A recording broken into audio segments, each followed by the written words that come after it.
नमस्कार शुभ दुपुर बंधुरा केमन आछो सबाई। तो फाइनली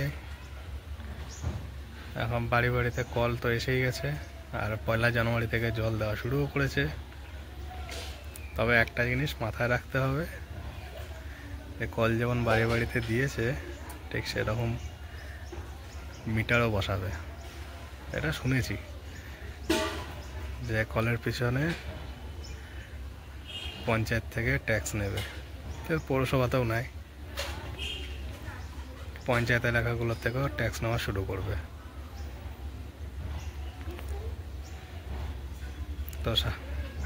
তো জল সেরকমভাবে বুঝে শুনে খরচা করবেন। এখন অবশ্য প্রত্যেকের বাড়িতে জল সাপ্লাইটা এখনও সেভাবে পাকাপাকিভাবে শুরু হয়নি, আস্তে আস্তে শুরু করছে। তো ভালো থাকবেন আর জল সাবধানে ব্যবহার করবেন। নমস্কার।